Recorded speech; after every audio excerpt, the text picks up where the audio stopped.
जय हिंद दोस्तों सभी पेंशनर्स के लिए इस वीडियो में दो अच्छी खबरें हैं। जी हाँ दोस्तों, वेतन आयोग से पहले पेंशन में बढ़ेगा एक इंक्रीमेंट, आदेश जारी।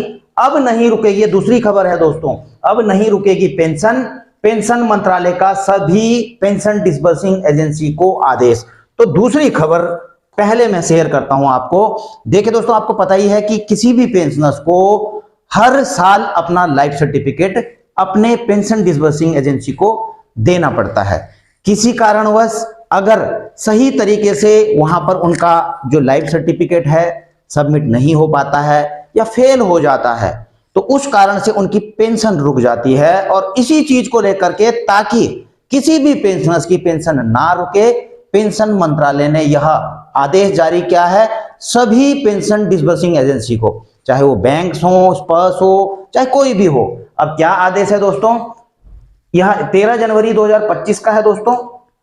Office memorandum, SMS to pensioners regarding submission of digital life certificate. और आप देख ही रहे दोस्तों, बैंक से लेकर सभी पेंशन डिसबर्सिंग एजेंसी को यह भेजा गया है। इसको मैं आपको हिंदी में बता देता हूं ताकि मुझे भी समझाने में दिक्कत ना हो और आपको भी समझने में दिक्कत ना हो। तो ये पेंशन मंत्रालय का है, कल्याण विभाग का। केंद्र सरकार के प्रत्येक पेंशन भोगी को अपनी पेंशन जारी रखने के लिए नवंबर महीने में वार्षिक जीवन प्रमाण पत्र प्रस्तुत करना होता है। पेंशन भोगियों की सुविधा के लिए डिजिटल जीवन प्रमाण पत्र शुरू किए गए हैं, ये सबको पता है, जिसके तहत पेंशन भोगी बायोमेट्रिक डिवाइस का उपयोग करके या फेस ऑथेंटिकेशन के माध्यम से, डिजिटल मोड के माध्यम से वार्षिक अपना जीवन प्रमाण पत्र प्रस्तुत करते हैं। बिल्कुल सही है। डीएलसी मोड की सफलता सुनिश्चित करने के लिए एक महत्वपूर्ण आवश्यकता यह है कि पेंशन भोगियों द्वारा प्रस्तुत डीएलसी यानी कि डिजिटल लाइफ सर्टिफिकेट को पेंशन संवितरण प्राधिकरण या जो आपका पेंशन डिसबर्सिंग एजेंसी है, बैंक है, सीपीपीसी या स्पर्श के रिकॉर्ड में अपडेट किया जाए।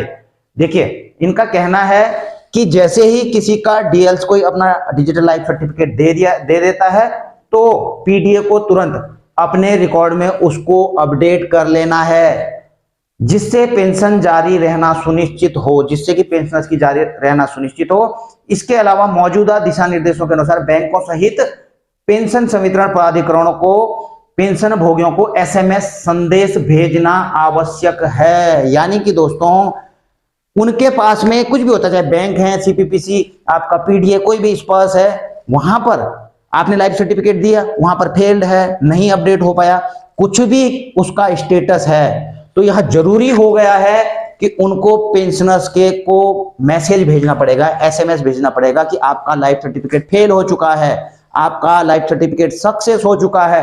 तो यह भेजना दोस्तों मैंडेटरी है, जिसमें पीडीए द्वारा उनके डीएलसी की स्वीकृति और अस्वीकृति की पुष्टि की जाती है कि एक्सेप्ट किया गया है या नहीं किया गया है। क्योंकि कई पेंशनर्स ऐसे हैं, लाइफ सर्टिफिकेट दे देते हैं, आपको पता ही, और अभी भी रुकी है। अभी नवंबर के बाद अभी भी मुझे कमेंट्स आ रहे हैं कि दिसंबर में हमारी पेंशन नहीं आई, जनवरी में पेंशन नहीं आई, लाइफ सर्टिफिकेट के कारण। कह रहे हैं हमने तो दिया था, लेकिन दिया था, स्पर्श में माइग्रेशन हो गया, दे बैंक को रहे हैं, ये स्पर्श में माइग्रेशन हुआ तो वहां पर स्पर्श का पीपीओ नंबर नहीं लिख रहे हैं। तो कहीं ना कहीं कुछ ना कुछ गलतियों के कारण जो है उनका लाइफ सर्टिफिकेट अस्वीकृत हो जा रहा है, पेंशन रुक जा रही है, पेंशन भोगी को पता ही नहीं है कि क्यों रुक रखी है। तो वहां से यह पेंशन, यह मैसेज अब आपको दिए जाएंगे कि आपका एक्सेप्ट हो गया है, नहीं हुआ है।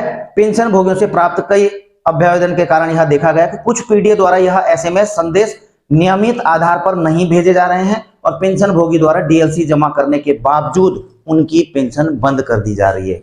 आप देख रहे हैं दोस्तों, और ये चीज हो रही है, ठीक है ना। इसलिए दोस्तों बिल्कुल यह निर्देश दे दिए गए हैं पेंशन मंत्रालय की तरफ से सभी पेंशन डिसबर्सिंग एजेंसीज को। अच्छा, अब दूसरी खबर है दोस्तों, एक आपका वेतन आयोग, तो आपको पता ही है 1 जनवरी 2016 से लागू होगा, 26 से लागू होगा 8वां वेतन कमीशन, वेतन आयोग। लेकिन उससे पहले दोस्तों पेंशनर्स को बड़ी सौगात मिली है, एक इंक्रीमेंट उनकी पेंशन में जुड़ जाएगा, एक इंक्रीमेंट की बढ़ोतरी हो जाएगी। मतलब और किसकी होगी, आप यह देखिए दोस्तों, ये रेलवे ने अपना आदेश निकाला। अब ये मत कहना कि हम रेलवे वाले नहीं है, तो यह बेसिकली ये तो रेलवे ने अपने डिपार्टमेंट के लिए निकाला है, लेकिन कोई भी डिपार्टमेंट के कर्मचारी हैं, सेंट्रल गवर्नमेंट के दोस्तों पेंशनर्स हैं, तो उनके लिए, सबके लिए लागू है। तो शुरुआत हो रही है, कुछ लेटर्स भी पहले के भी और भी दिखाऊंगा मैं आपको, अब ये किस चीज का इंक्रीमेंट है दोस्तों? Grant of notional increment as due on 1 July और 1 January for pension to those employ who had retired 30 June और 31 दिसंबर बिफोर। देखिए जो 30 जून और 31 दिसंबर को रिटायरमेंट हुए हैं और उनकी जो इंक्रीमेंट था नेक्स्ट दिन लगना होता था, 1 साल हो चुका था। अभी जो 30 जून को हुए हैं उनका इंक्रीमेंट अगर 1 जुलाई को लगता था, 31 दिसंबर को रिटायर हैं और 1 जनवरी को उनका लगना होता था इंक्रीमेंट, तो ऐसे में नहीं दिया जाता था। लेकिन अब जब केस हुआ, ऑनरेबल सुप्रीम कोर्ट ने इसके ऊपर दोस्तों आदेश निकाले, तो अब डिपार्टमेंटों की तरफ से कार्रवाइयां बिल्कुल शुरू हो चुकी हैं। और यह लेटर भी है दोस्तों 7 फरवरी का है यह आदेश रेलवे का, ठीक है। और ऑनरेबल सुप्रीम कोर्ट का भी मैं आदेश आपको दिखा दूंगा, जिसके हवाले से यानी कि जो 14 अक्टूबर का जो इन्होंने रेफरेंस दिया है डीओपीटी का वह मैं आपको दिखा दूंगा। देखिए उन कर्मचारियों के पेंशन के लिए राष्ट्रीय वेतन वृद्धि, अच्छा ये वाला नोशनल इंक्रीमेंट, ठीक है, समझ गए होंगे। ये रेलवे बोर्ड का है दोस्तों, ईस्ट कोस्ट रेलवे का, ठीक है ना, उसने अपने डिपार्टमेंट को के लिए लिख दिया है। उपयुक्त के संबंध में यह देखा गया कि सेवानिवृत्त रेलवे कर्मचारियों की ओर से उपयुक्त विषय पर अभ्यावेदन प्राप्त हुए हैं, ठीक है। कुछ रेलवे कर्मचारियों ने करी होगी बात की भैया क्यों नहीं दे रहे, जब आदेश निकल गया, ऑनरेबल सुप्रीम कोर्ट ने दे दिया है, डीओपीटी ने आदेश निकाल दिया है, तो हमें डिपार्टमेंट से क्यों नहीं दिया जा रहा। तो मामला सक्षम अधिकारी के समक्ष लाया गया, सावधानी पूर्वक विचार करने के बाद समक्ष पदाधिकारी द्वारा निर्णय लिया गया कि उन सभी रेलवे कर्मचारियों के पक्ष में, उन सभी रेलवे कर्मचारियों को, देखिए चीज को ध्यान रखना दोस्तों, सभी रेलवे कर्मचारियों के पक्ष में जो 1 जुलाई और 1 जनवरी को काल्पनिक वेतन वृद्धि की अनुमति दी जाए। आप समझ रहे हैं ना बात को, यहां पर कोई स्पेशली किसी को ट्रीट नहीं किया जा रहा है कि किसी ने केस किया था नहीं किया था। यहां पर उन सभी रेलवे कर्मचारियों के, चाहे वो कोई भी हो, 1 जुलाई और 1 जनवरी को जिनका नोशनल इंक्रीमेंट लगना था, लगा नहीं है, तो नोशनल इंक्रीमेंट की वृद्धि की अनुमति दी जाए।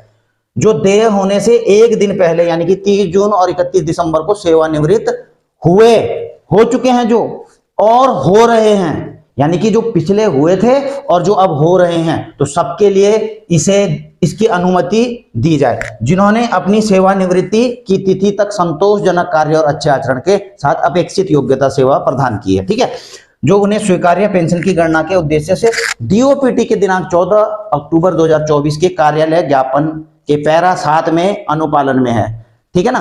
तो डीओपीटी का क्या है, अभी देखिए, उपरोक्त सेवानिवृत्त होने वाले कर्मचारियों को एक, अब ध्यान रखना दोस्तों, एक, अब कोई तो 16 में हो गया होगा, कोई 8 में होगा, कोई 10 में होगा, ये बेसिकली 2006 की बात के लिए ही, पहले आपको क्लियर कर दूं, ठीक है। कहीं आप बोले मैं 1990 में हुआ था, देखिए 2006 से पहले जो है ना, अब आप बोलेंगे उनको लागू क्यों नहीं है, उनको क्या होता था दोस्तों, डेट ऑफ एनरोलमेंट के हिसाब से उनका उसी हिसाब से बढ़ता था, इंक्रीमेंट होता था। लेकिन 6वें पे कमीशन से क्या कर दिया गया था, एक डेट कर दी गई थी, 1 जुलाई को सबका होता था, लेकिन 7वें में 1 जुलाई और 1 जनवरी को कर दिया गया था, इसलिए आपको कंफ्यूज मत होना, ठीक है।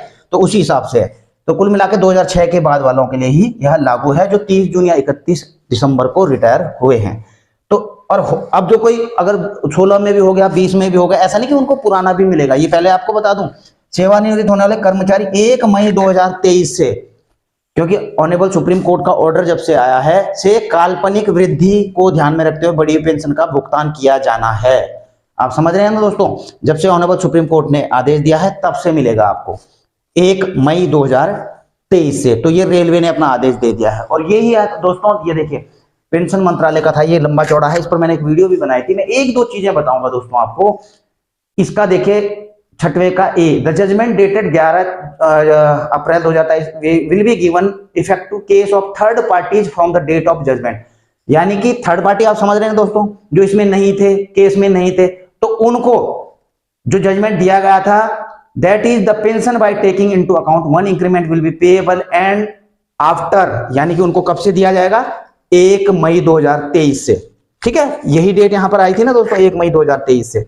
Enhance pension for the pension prior to 30 April 2023 will not be paid, यानी कि जो नोशनल इंक्रीमेंट लग रहा है, जो लगना है, उसको 2023 से पहले का कोई एरियर वेरियर नहीं मिलेगा। ऐसा नहीं कि 2016 में आया था तो 16 से दिया जाएगा एरियर वगैरह, उसको नहीं, 23 से इसको दिया जाना है। और एक और चीज पढ़ूंगा दोस्तों, in case any retired employees have filed any application for intervention appeal writ petition beneficial order has been passed, the enhance pension by including 1 increment will be payable from the month of. अगर कोई देखो case कर लेता है और भी इसमें कोई किसी ने किया हुआ है तो उनको कब से दिया जाएगा फायदा, जब से उन्होंने केस फाइल किया। और जिन्होंने नहीं किया है फाइल उनको दोस्तों इस हिसाब से बताया गया कि 1 मई 2023 से उनको इसका बेनिफिट मिलेगा। इस लेटर को डीओपीटी ने सभी डिपार्टमेंट्स को भेजा है दोस्तों, इवन कि देखिए डिफेंस मिनिस्ट्री ऑफ डिफेंस ने भी चीफ ऑफ द तीनों चीफ को यह भेजा है कि इसके हवाले से काम किया जाए।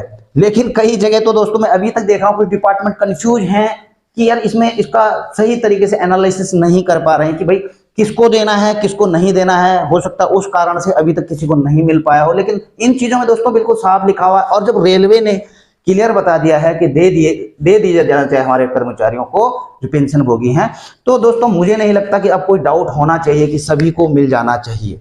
भले ही इस डेट से मिल रहा है लेकिन मिल जरूर जाना चाहिए। हर किसी को कोर्ट के चक्कर लगाने की जरूरत नहीं है। ऑनरेबल सुप्रीम कोर्ट ने भी आदेश दे दिया है। केवल इस में नहीं जाना चाहिए कि जो केवल पेटिशनर हैं या कुछ हैं। इन जजमेंट में भी जो डीओपीटी ने भी आदेश निकाला है इसमें भी दोस्तों आप खुद इसका स्क्रीनशॉट लेकर के पढ़ सकते हैं, हिंदी में अनुवाद करके पढ़ सकते हैं। तो मुझे नहीं लगता दोस्तों, जो मैंने इसको एनालाइज किया है, कि यह केवल उनके लिए है जो पेटिशनर हैं। मेरे हिसाब से सभी के लिए है। और मैंने आपको ये 2 ए और डी आपको समझा ही दी है। बाकी दोस्तों आपको आपकी समझ में कुछ और ज्यादा आ रहा हो तो आप बता सकते हैं बिल्कुल कमेंट बॉक्स में जाकर के। वीडियो अच्छी लगी हो तो लाइक शेयर कर सकते हैं, चैनल में नए हैं तो चैनल को सब्सक्राइब कर सकते हैं। तो वीडियो यहीं पर समाप्त करता हूं। जल्द मिलेंगे नई वीडियो में नई जानकारी के साथ। जय हिंद, वंदे मातरम।